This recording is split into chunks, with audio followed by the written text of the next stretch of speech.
This is Best of Guide TV. I'm Nancy J, and I have the best of the best when it comes to food. Our guest today is the best chef, I'm going to go ahead and say in the world, Dean Fearing. You really are one of the best things in Dallas, in Texas, but it didn't start here, did it? No, it didn't start here, but my whole career has probably been formed here. It started grew up in eastern Kentucky. My dad was in the Holiday Inn business. We traveled the Midwest. You name a big city in the Midwest, and my dad ran a Holiday Inn there. So what was your taste buds like as a child? Where did you get your palate? Good question.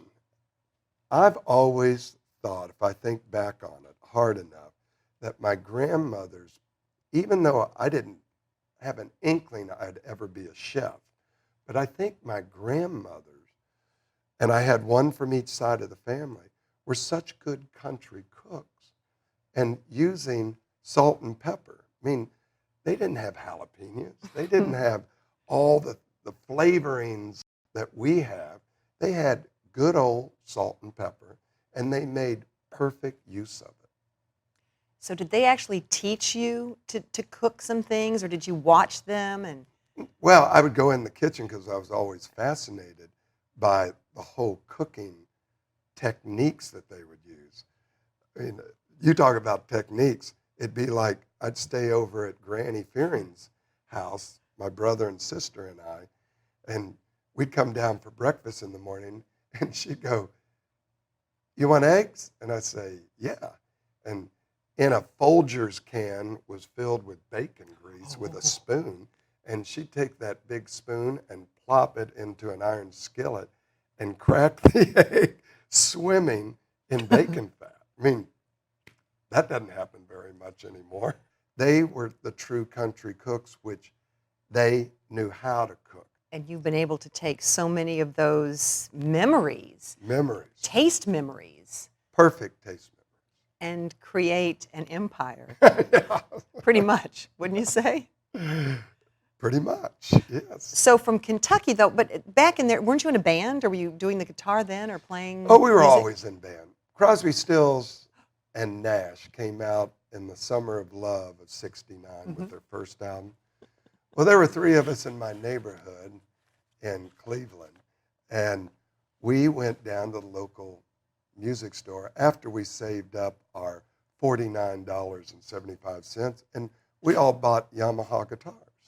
And we were going to be Crosby, Stills, and Nash. Why did you choose food over music in terms of a profession? Well, I was interested in both, and I was really on a fork of my career of what I was going to do the rest of my life. So I go down to what we call JCC, and I walk into the kitchen, and there is this little man, tilted chef hat, pencil-thin mustache, a white neckerchief, this starch chef jacket, double breast, with a starch white apron. And he's holding a clipboard. And I walk in, and he says, "Are you Dean Fearing?" And I said, "Yes." And he says, "My name is Harvey Colchin." He says, "Come in my office. I can teach you how to cook French cuisine." I took a little detour. One of the greatest things that happened to me after graduation of the Culinary Institute is I got into the oldest 5-star mobile guide restaurant at that time the country ever had. And it was called the Masonette in Cincinnati. So you had all of this knowledge from the CIA, from the Masonette, from Kentucky, your grandmothers, and you brought it all in one big pot. One big pot to with a high heat. To the pyramid room at the Fairmont Hotel in end of '78. There was really no such thing then as Southwest cuisine, was there? What was No, it was all gourmet cooking. It was all French and Italian cuisine in Dallas. And then I went to the mansion, opened up the mansion as the Saucier, and July of 1980, and worked my way up to executive sous chef, which is right under the chef. And I was running at 26 years old, I was running the mansion nighttime service. But so was it the tortilla soup that you concocted, invented, that gave you really the name of father of Southwest cuisine? Was it that soup that kind of put us on the map? We served that soup at the mansion from the late 80s, and it never connected with me, Nancy. It was so funny. It was years later that finally I wanted to take products indigenous of Texas and put them on a white tablecloth restaurant. So why did you decide to take a chance and put your name on a restaurant? Well, after 26 years of the mansion, it was pretty much like my own restaurant. So, and I always loved Caroline Hunt, who pretty much just said, "You run it." But so now Fairings at the Ritz. Fairings at the Ritz. So John Golf, my partner, came over and said, "How would you like your own restaurant at the Ritz?" And I said, "Sure." That's about all it took. Mm-hmm. And that's why people come, because it is your restaurant. Well, it's so funny. I wanted to build a restaurant that had multi-venues, all same menu, but 4 or 5 different looks. We have a kitchen room, high energy. We have a gallery that's white tablecloth, because I knew I would need that coming from the mansion. A glass pavilion that all looks out into trees, our park, our outside dining. And then we have the Ocasa, which is just beautiful outside dining in a park. It's unbelievable. Haven't people said, "Can you please give me your tortilla soup recipe or the mop sauce or whatever?" So you kind of made it easy for us. I made it easy for everybody.